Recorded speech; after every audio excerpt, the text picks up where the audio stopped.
Olá, sejam todos bem-vindos e bem-vindas a mais um vídeo no meu canal. Eu sou o Christian. Vamos continuar o estudo da obra Karma e Compromisso de Jean Valjean. Nesse vídeo de hoje a gente vai começar a parte 6 do livro, que é a última parte do livro, tá? Que o título é Redenção Espiritual. Então os recadinhos rápidos de todo o vídeo, né? Tem no meu canal playlists com todos os vídeos baseados por autor. Então tem a playlist do Jean Valjean, Robson Pinheiro, tem Roger Bertines Paranha e tantos outros, tá bom? Então se você quiser pesquisar por ordem, já fica assim organizadinho, mais fácil para achar, tá? E outra coisa é, faça a leitura original da obra. Ver o vídeo não invalida o estudo da obra, tá? Aqui eu estou trazendo alguns pontos, mas fazer a leitura original vai ter a visão completa e muitas outras coisas e mensagens e outros temas para você aprender, tá bom? Então vamos lá, gente. Capítulo 1, século XIX.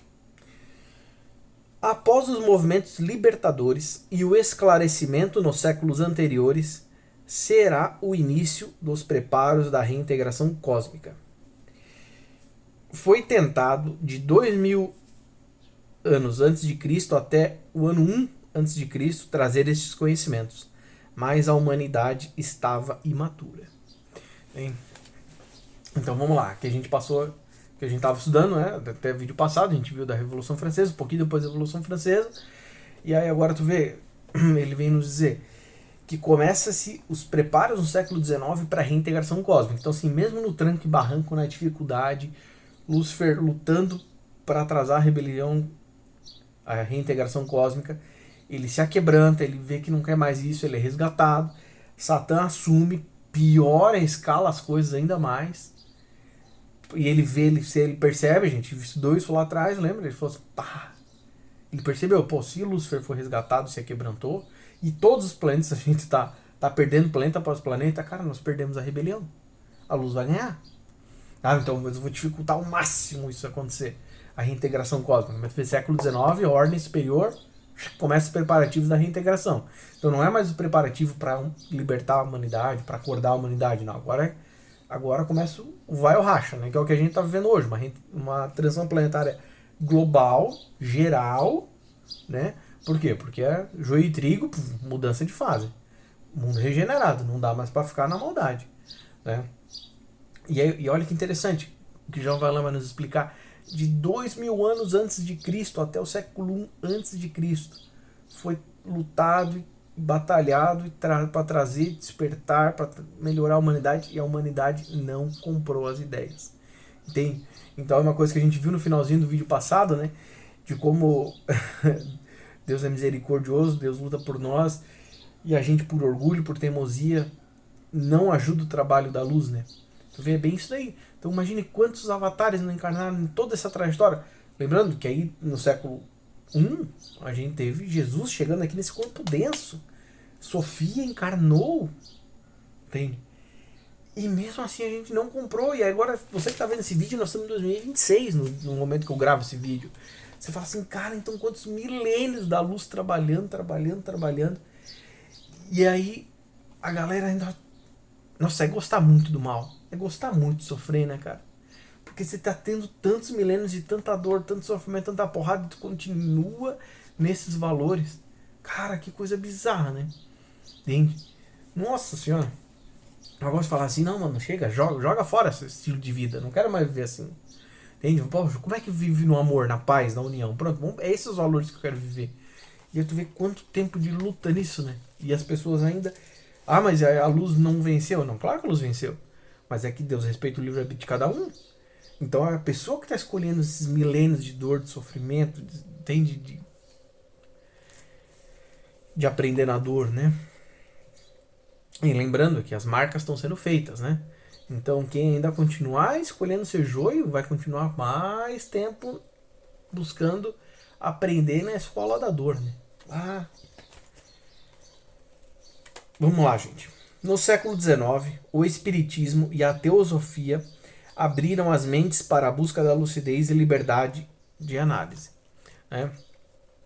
Então, aí a gente tem o Espiritismo, e o Espiritismo começa a aprofundar e trazer toda uma lógica, porque a gente já tinha contato com os espíritos, né? Não foi o Espiritismo que trouxe isso, Ele só fez toda a questão da doutrina pra gente ter uma lógica de estudo do tema e de aprofundar o nosso conhecimento espiritual, porque não tem como a gente dar esse passo adicional se a gente ainda continuar achando que só existe vida na Terra, que a Terra é o centro do universo. Lembrando que aqui, não vou lembrar agora quando, mas lembrando antes de Galileu, a humanidade é que achava que a Terra era o centro do universo.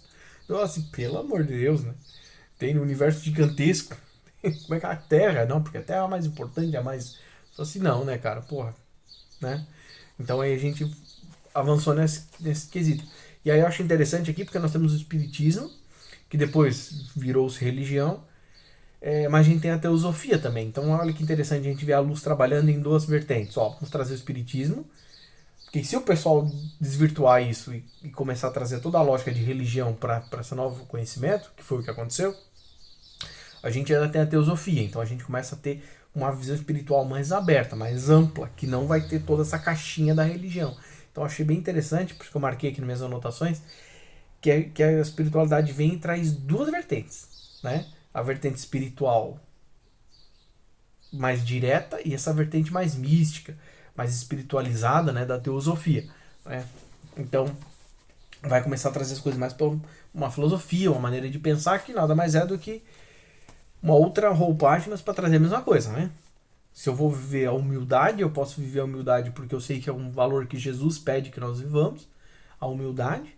Ou eu posso, nossa, mas Sócrates falou que tô inventando aqui, tá? Mas, Sócrates falou que a humildade é uma virtude de um grande homem.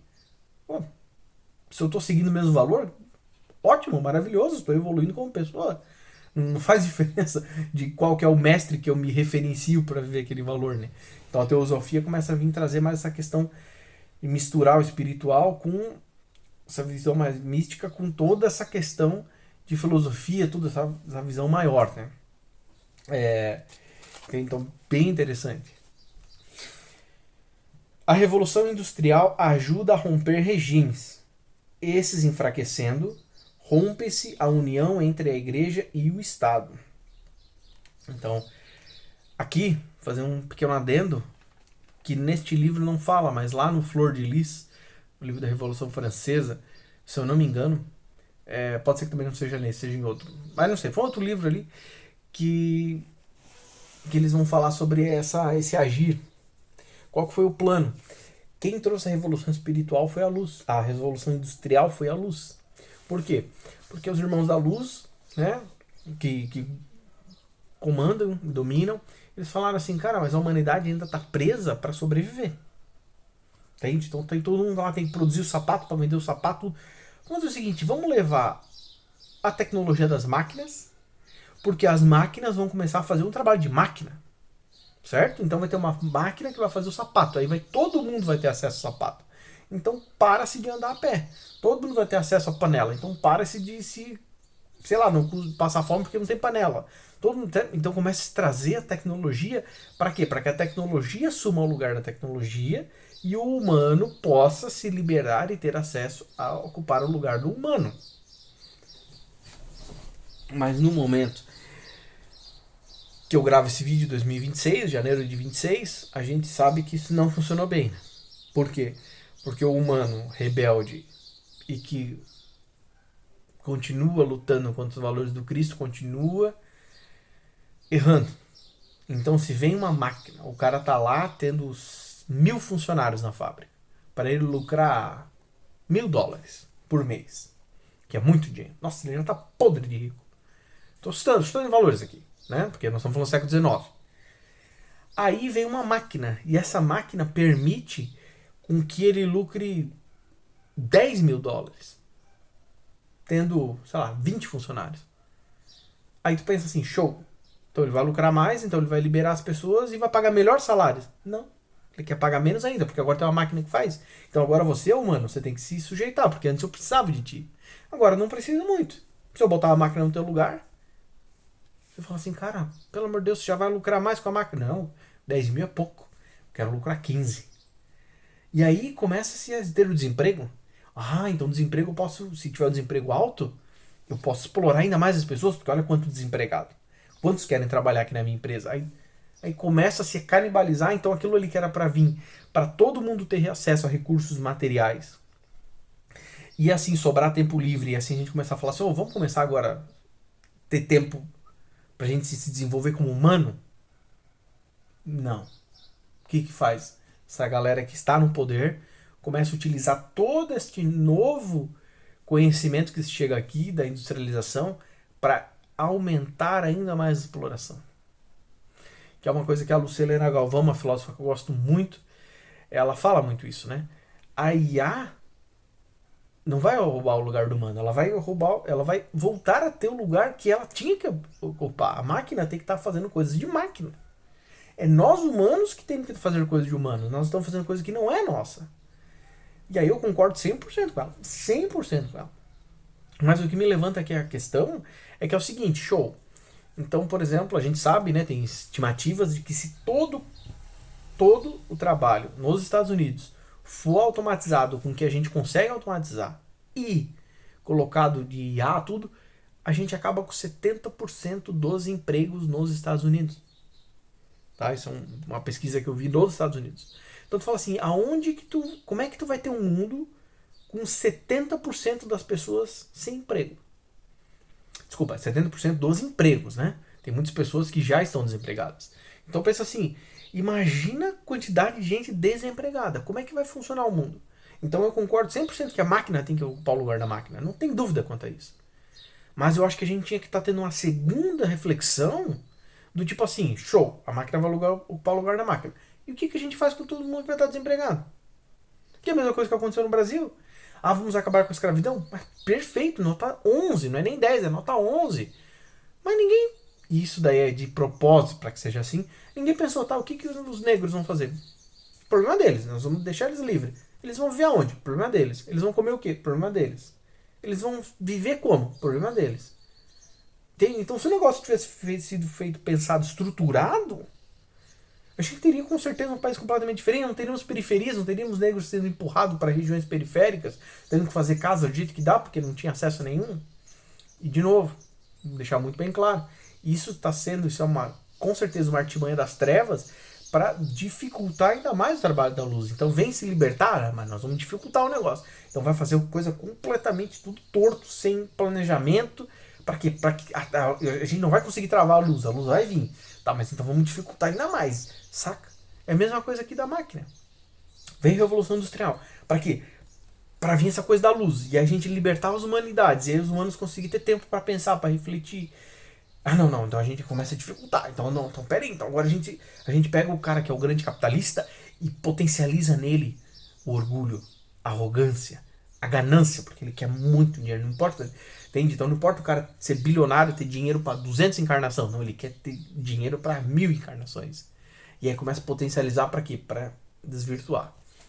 Ai, Cris, meu Deus, então não tem salvação? Claro que tem, gente.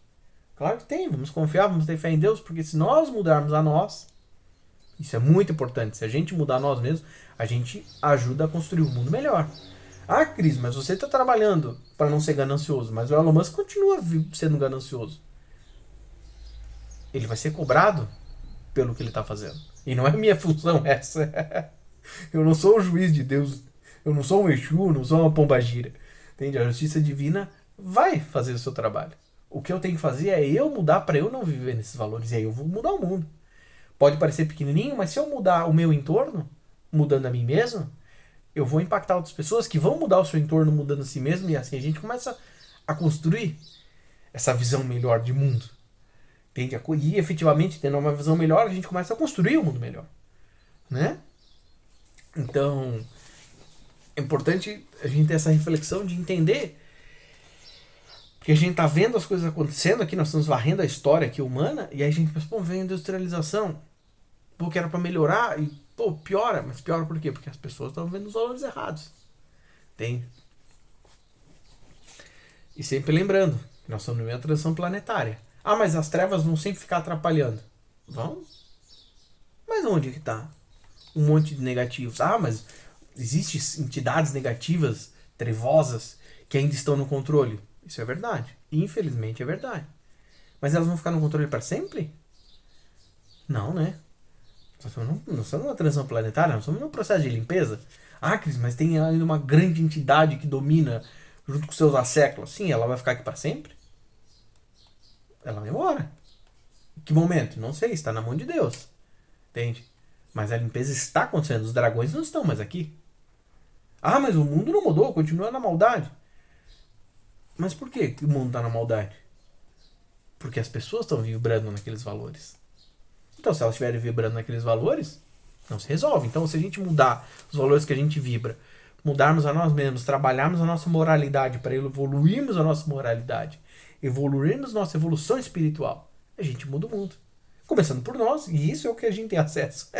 Eu não consigo mudar você, meu irmão, minha irmã que assiste esse vídeo. Eu só consigo mudar a mim mesmo. E você também não consegue mudar a mim.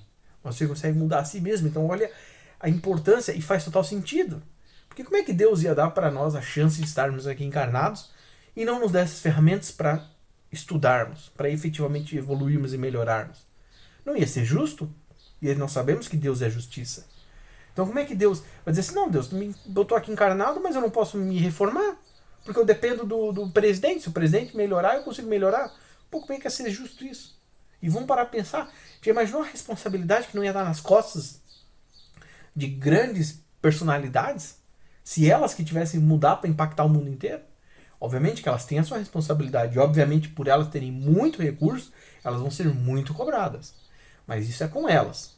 Eu tenho completa capacidade de me tornar um ser humano melhor.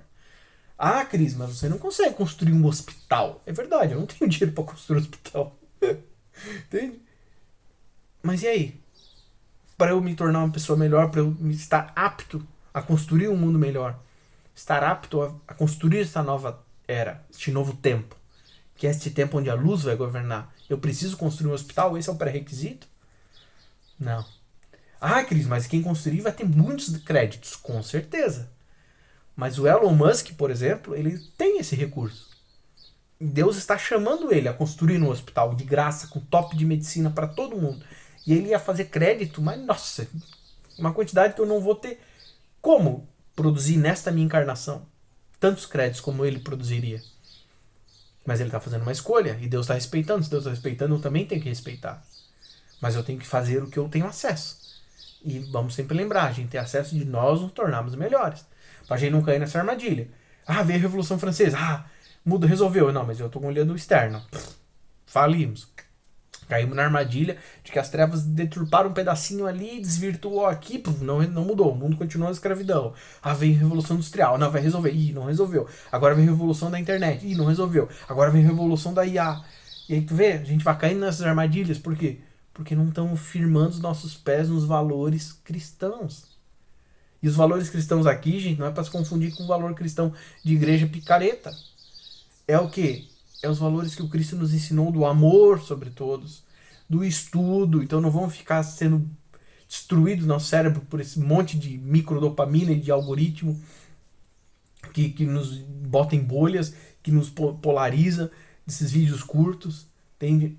Agora estamos terceirizando o pensar, agora tudo pergunta para IA, então ninguém mais pensa, ninguém mais reflete.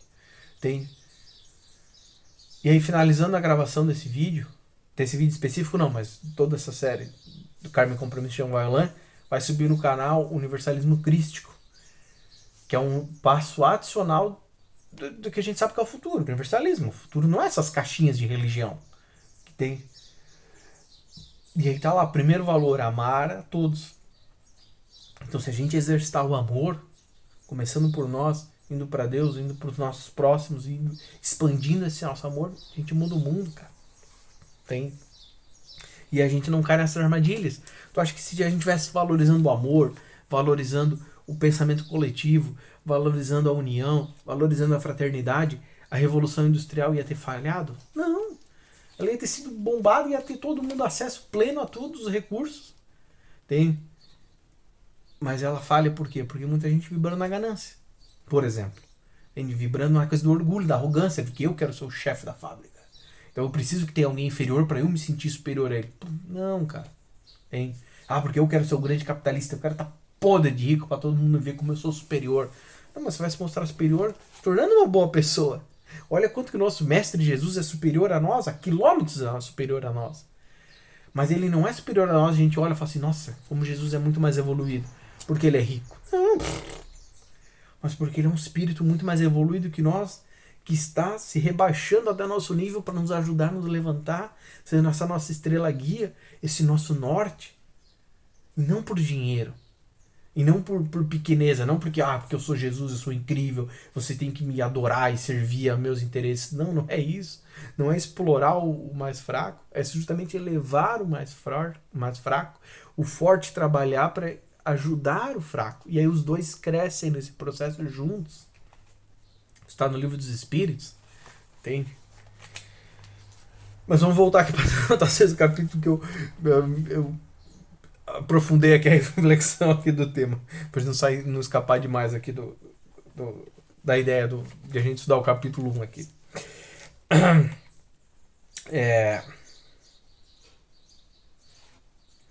Tá. E aqui no finalzinho da anotação, né? Que a Revolução Industrial ajuda a romper os regimes e enfraquece a união entre igreja e Estado. E aí a gente vê, de novo, vamos parar para fazer uma reflexão rápida, né? A igreja perdeu muita força, né? Quando a gente vai olhar ali o século XVI, século XV, a igreja tinha poder, entende? Igual ou às vezes até maior do que o próprio rei. Ela perdeu muita força. O que a gente está vendo recentemente acontecer no Brasil? A gente vê religiões ganhando força e entrando no Estado e fazendo bancada evangélica, bancada da bala, bancada do agro. Que isso, mano?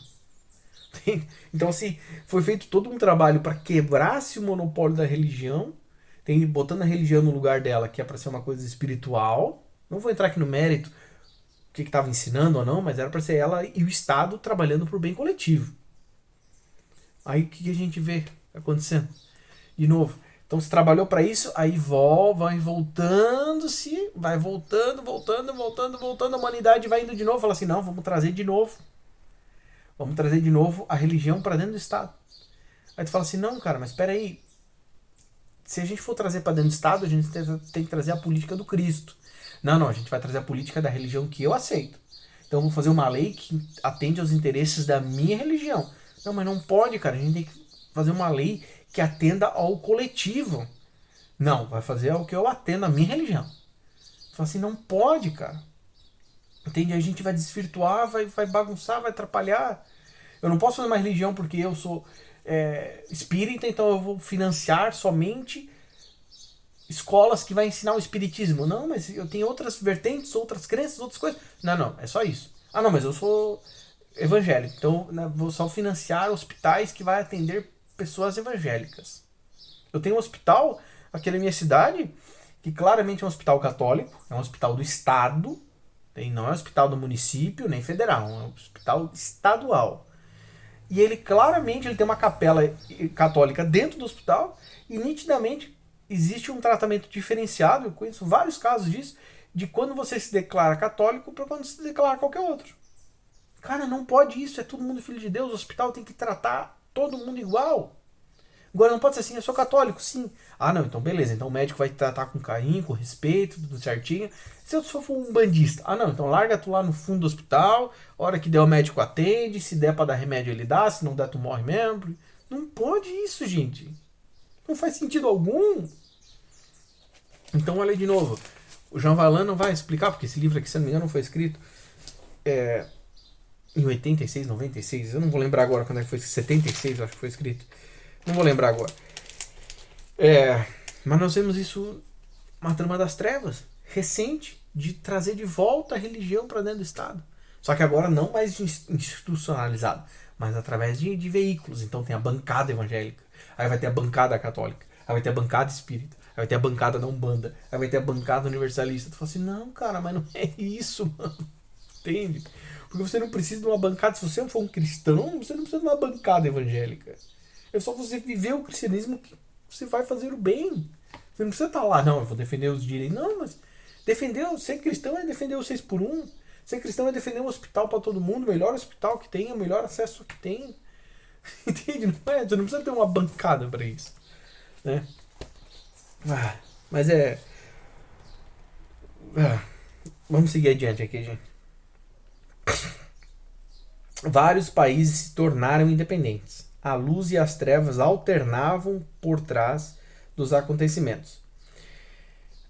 Então aqui, conforme ia se discorrendo o tempo, tinha-se momentos que a luz ganhava e conseguia implantar seus planos, e momentos que as trevas ganhavam e implantavam os planos dele, e ficava essa briga. Entende?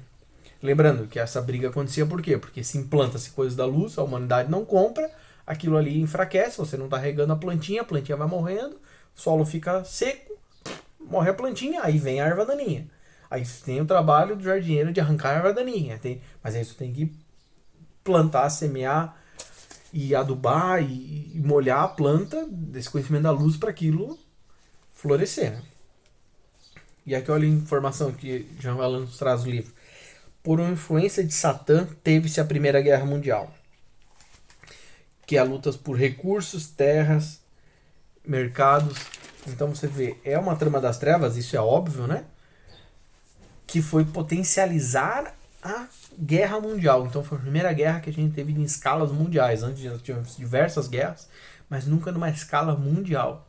E esta guerra teve. Por quê? Por recursos. Então, de novo, olha lá. A gente está na Revolução Industrial, que é para todo mundo ter acesso ao conhecimento. Todo mundo ter acesso aos recursos. E aí o que acontece? É levantar dessa trama das trevas, de falar assim, porra, agora a gente tem uma máquina que dá para fazer sapato para todo mundo ter sapato. Não, mas não pode. Então nós vamos começar a potencializar o capital, por exemplo. Então um cara que já tem muito dinheiro, ele fica ainda mais rico, ainda mais rico, ainda mais rico, ainda mais rico. Se ele está acumulando tanto recurso na mão dele, é óbvio, né, gente? O recurso é finito. Alguém vai faltar recurso? Isso é óbvio, certo? Então agora isso começa a fomentar. Então essa luta por mercado, essa luta por recurso, essa luta por território, fomenta-se a Primeira Guerra e a gente tem essa atrocidade. O presidente Woodrow, pós-guerra, junto aos dirigentes das nações, tentou criar a paz perpétua. Mas os melindres e conveniências dos poderosos não permitiram. Entende? Então, pós-Primeira Guerra Mundial, o presidente Woodrow, ele buscou fazer alianças e costurar ali a questão dessa paz perpétua. Aqui é, por exemplo, a questão da ONU.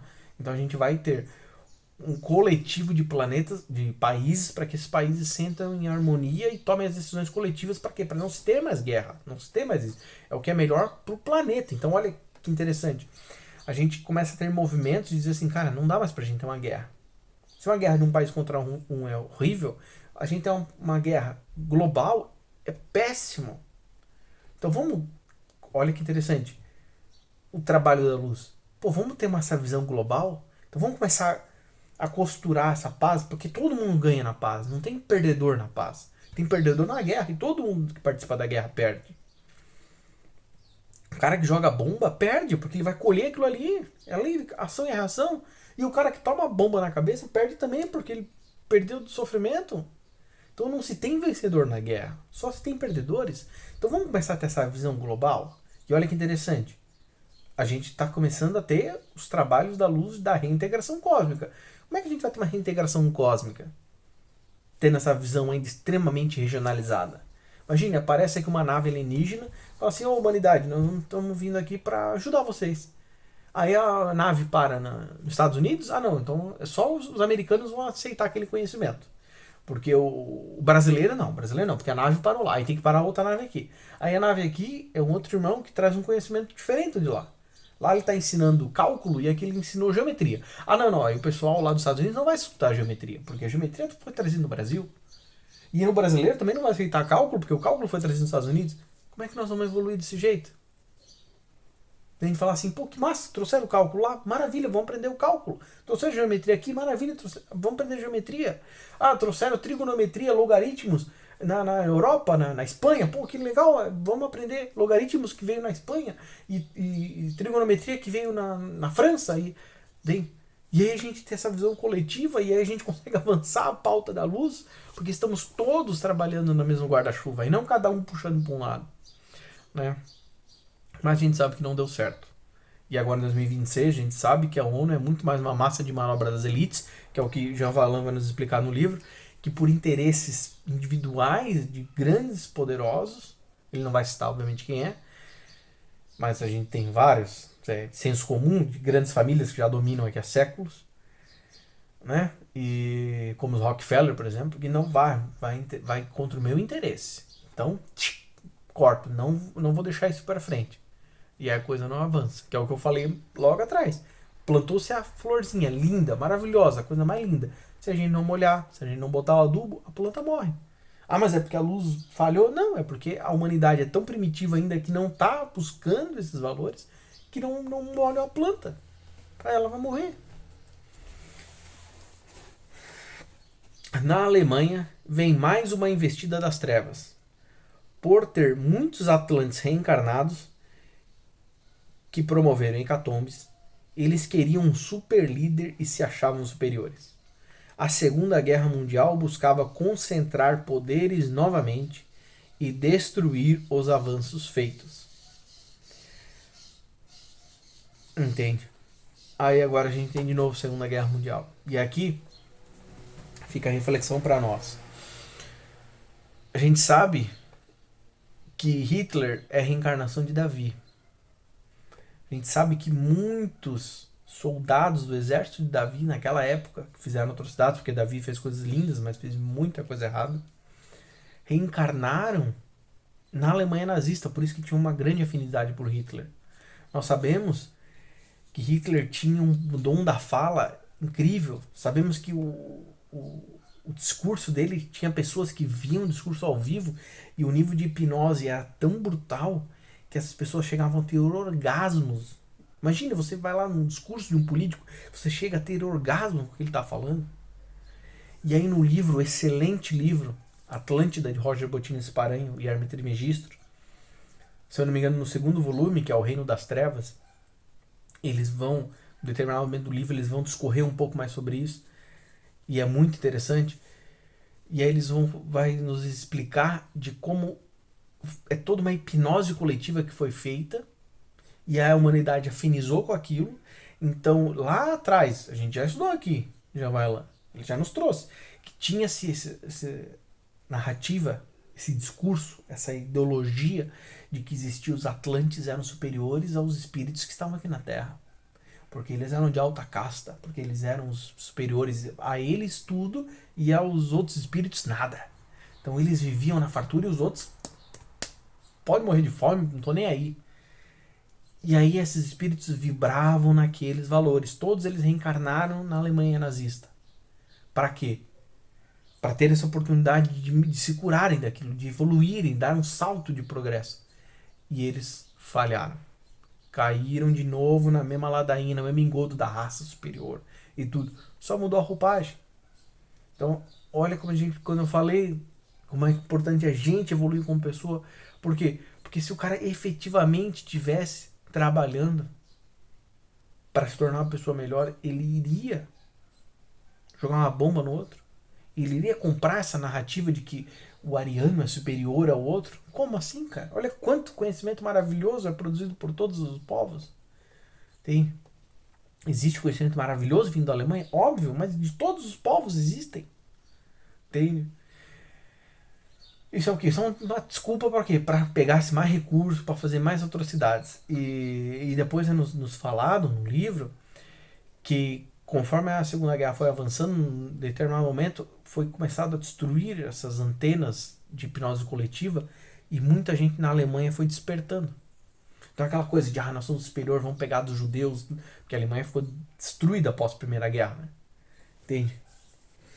E aí eles começaram a falar assim, meu Deus, olha as atrocidades que nós estamos fazendo. E aí fica aqui uma segunda recomendação, eu não vou lembrar o nome do autor, é um livro muito grosso, muito interessante, falando sobre a Segunda Guerra, com a visão espiritual, chama-se O Segundo Grande Elo. São várias histórias neste livro, que vai vários pontos ao longo da Segunda Guerra, com a ótica de pessoas encarnadas, mas com a ótica da espiritualidade. Então vai contar alguma coisa que aconteceu ali, na Segunda Guerra, e com toda o background, né, todo o pano de fundo da espiritualidade. É muito interessante. Eu não vou lembrar agora o nome do autor, é Segundo Grande Elo, o livro, tá? Muito bom.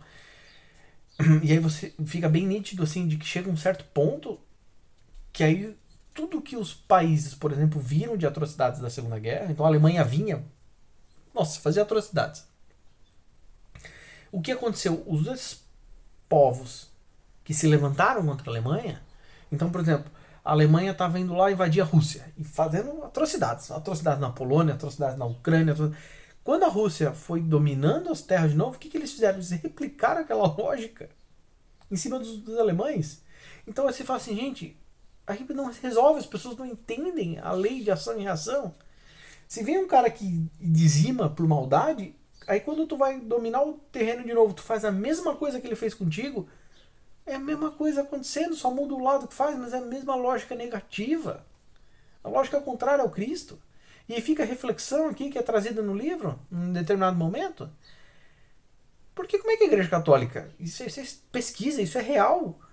Os padres, bispos, indo abençoar as naves, as aeronaves americanas, as aeronaves alemãs, abençoar bombas. Como é que um cara que se diz alinhado à política do Cristo vai abençoar uma bomba? Ah, não, nós vamos fazer aqui uma oração para que todos esses pilotos de guerra consigam matar o máximo dos inimigos. Cara, você não entendeu o que é o Cristo. Você não entendeu o que é a política do Cristo de amor. Entende? Então olha que bizarro, você tem... Gente, está na história, pesquisa que isso é real. Você tinha a Igreja Católica apoiando o regime nazista, mas você também tinha membros da Igreja Católica apoiando os aliados. Então imagine você ter um padre, um bispo. Cara, isso é tão bizarro. Fazer uma cerimônia pró-nazista, falando, nossa, tomara que os nazistas realmente tenham êxito. E aí você tem um outro lá nos Estados Unidos, né, na Inglaterra, fazendo a mesma coisa, só que para os aliados. Você fala assim, cara, mas que sentido que faz isso? Aí, conforme eles viram que iam perder, a Igreja Católica pulou e foi pro lado dos aliados, né? Por quê? Porque quer estar no poder. O negócio é estar no poder. Tem. De novo, lembra que a gente estudou no vídeo passado? Como a vida humana aqui é tratada como lixo? E olha, as pessoas que têm acesso ao poder replicando essa lógica de, se morreu aqui, bem, já deu 37 minutos do vídeo. Vamos ver aqui se tem mais 3 grandes anotações aqui, a gente finaliza. O vídeo vai ficar um pouco mais longo do que eu queria, mas vamos lá, gente, pra gente não parar no meio do capítulo. A quarta e última estratégia de Satã para perpetuar no planeta foi o movimento do sexo livre e uso de drogas. Entende? Então, depois de toda a questão da Segunda Guerra, de tudo que aconteceu, Satã teve essa estratégia de o quê? De fomentar, porque imagina como é que ficou a psicosfera do planeta, imagina o nível de sofrimento que não dá. Pós tudo isso, começou esse movimento de se liberar sexualmente para se quebrar essas amarras dessa religião tão engessada. E aí veio o sexo livre. Só que aí Satã potencializa isso para virar aquela promiscuidade total. Bem, e aí tá todo mundo sofrendo, e aí começa a encarnar espíritos aqui mais evoluídos e não conseguem lidar com toda a psicosfera, com toda a rigidez desta humanidade primitivíssima. E aí acontece o que? Eles começam a potencializar o uso de drogas. Então isso, mas promiscuidade, uso de drogas, isso foi só naquela época. Não existe mais isso em 2026. A gente não tem rave, a gente não tem tanta coisa maluca acontecendo. A gente não tem tanta música de baixíssimo nível incentivando a promiscuidade, bombando aos 4 ventos. Não tem isso mais em 2026, né? Tem. Olha como é que a humanidade gosta e prefere vibrar em certos valores, né, gente? Tem. E isso daqui foi uma quarta estratégia de Satã. E ele teve muito êxito. E aí que eu vou fazer a leitura aqui das próximas anotações. Ó. O nível vibratório atingiu um mínimo graças a trabalhos da luz como Chico Xavier, Gandhi, Sai Baba, Papa João XXIII, entre outros, que o isolamento planetário não foi postergado por mais tempo.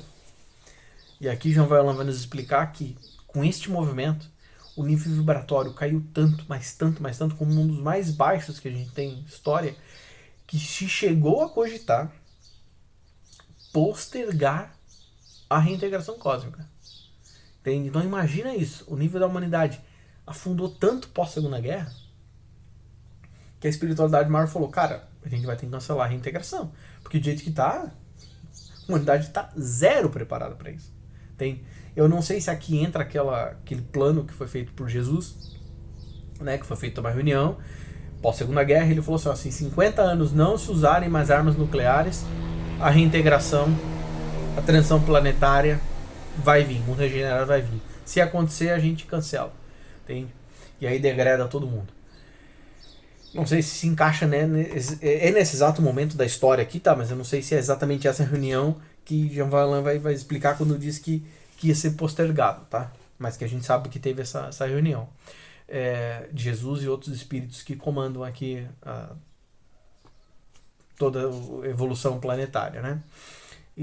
Mas olha que bizarro, gente. E é de um nível de maldade, de crueldade tão grande. Porque vamos parar pra pensar, por que Satã pegou essa estratégia? Vamos pensar. Quando você começa a desvirtuar os valores do sexo, você pega uma área muito sensível para a humanidade. Né? O sexo é uma área muito importante e é muito sensível.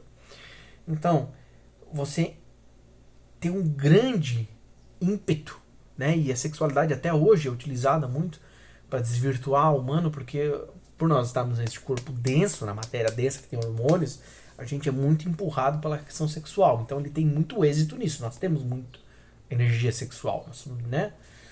Pelo fato de estarmos animalizados ainda nesse corpo físico.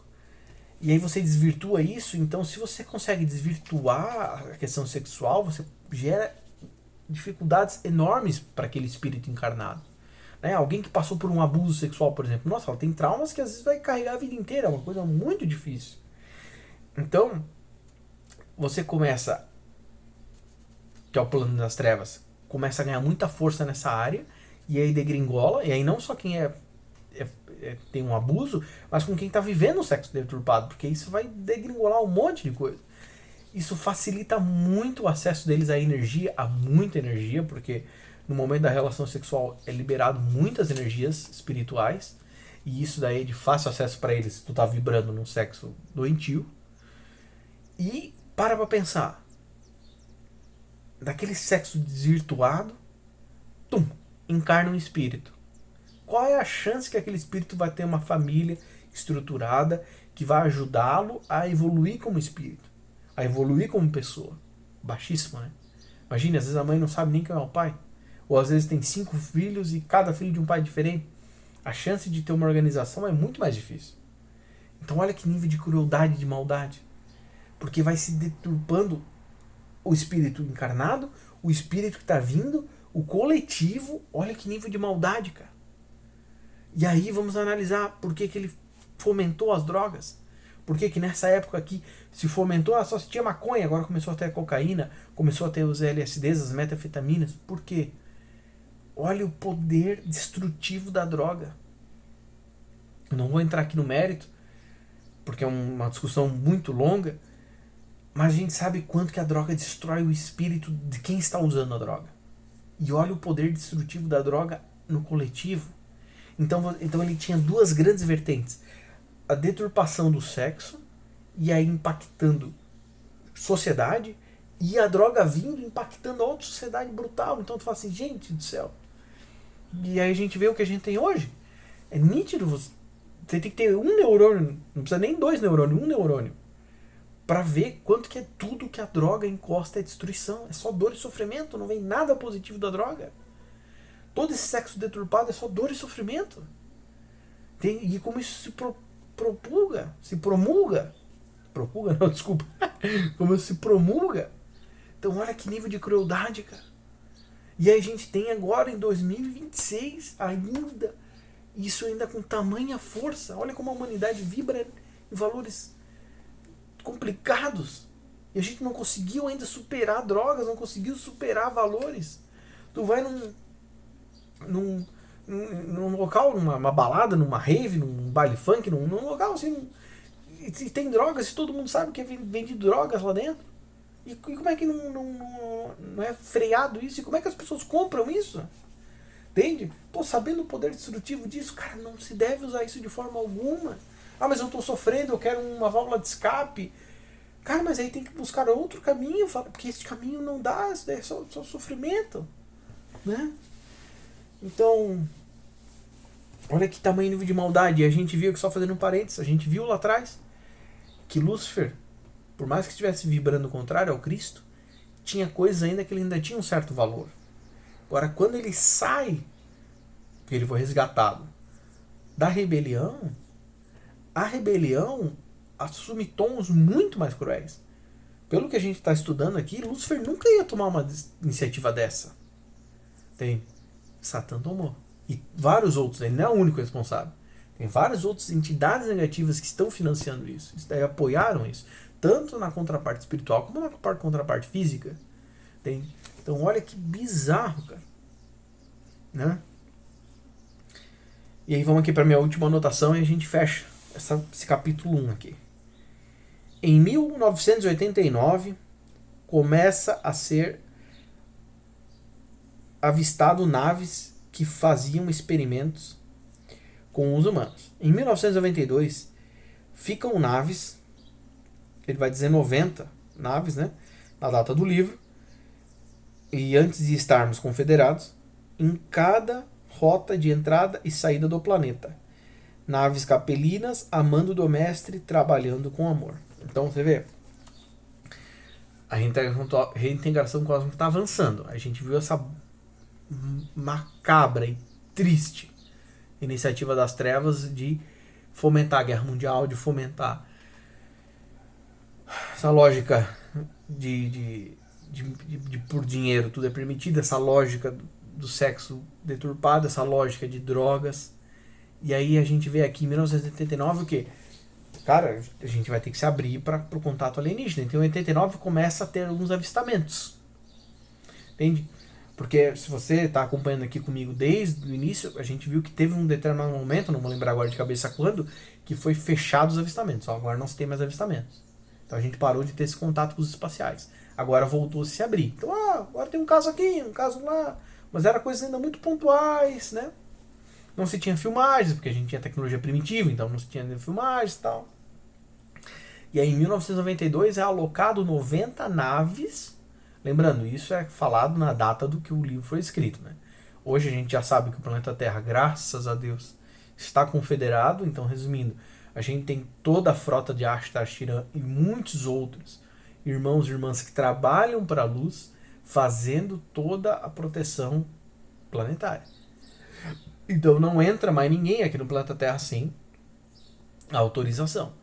Então, foi nesse momento, e aí começou a se ter essa proteção. Por que isso? Porque antes da gente ser confederado, imagina, passava uma nave e aí tem humanidades que são extremamente evoluídas tecnologicamente, mas não são moralmente.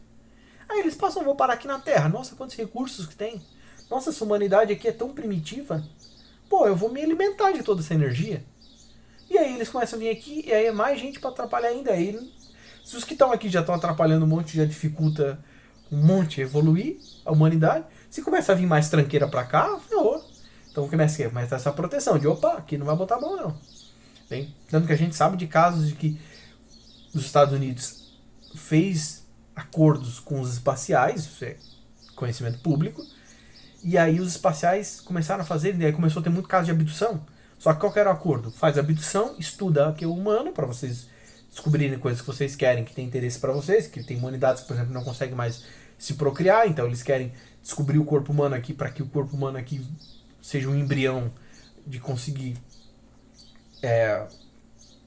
que eles continuem a espécie deles e tal. Não vou adentrar muito aqui, porque não é o foco do livro e desse vídeo aqui. Então, só que as pessoas, quando voltavam das abduções, o apagamento da memória não era suficiente, começou a gerar muitos traumas, muitos problemas. Entende? Depois, muitos desses espaciais que fizeram esses acordos humanos, dando tecnologia aos Estados Unidos, eles eram espaciais de baixa moral. Então não era um estudo ok, bacana, correto, era um estudo que se deixar sequelas, foda-se, sabe? A mesma coisa é um rato de laboratório. Não, são humanos, são filhos de Deus. Não, é um rato de laboratório. Entende? Então, tanto que isso daí tá proibido, né? Não se tem mais esse acesso. Tem, porque tu vem em 92, tá confederado, então não, peraí, não vai sair fazendo coisa, né? E é isso, gente. E aí que fica só a reflexão, última leitura, aqui no, ele tá dizendo, né? Naves capelinas a mando do mestre. Então tu vê, a galera em capela lá que não entrou na rebelião, imagine quanto que esses caras estão muito mais evoluídos do que quando começou toda a rebelião. Vocês estão aqui trabalhando para o Cristo. E aqui, no livro vai falar dos capelinos, mas nós temos muitos irmãos de muitos planetas e galáxias trabalhando para nos ajudar, né? Mas é isso, gente. Desculpa pelo vídeo um pouquinho mais longo que o normal. Eu sempre gosto de mirar uns 30 minutos. Mas é que este capítulo aqui foi muito denso, tá? Então é isso. Mas aí, qualquer coisa, você pode escutar em 2 momentos. Mas escute e é muito importante. Faça uma oração e reflita sobre isso para a gente ver a importância da gente melhorar. Porque a gente muda o mundo. E a gente muda essa realidade. E é isso, gente. No próximo vídeo, a gente vai continuar no capítulo 2 e eu acho que mais 1 ou 2 vídeos a gente consegue finalizar esta excelente obra Karma e Compromisso, de Jean Valjean. Fiquem todos com Deus. Até a próxima.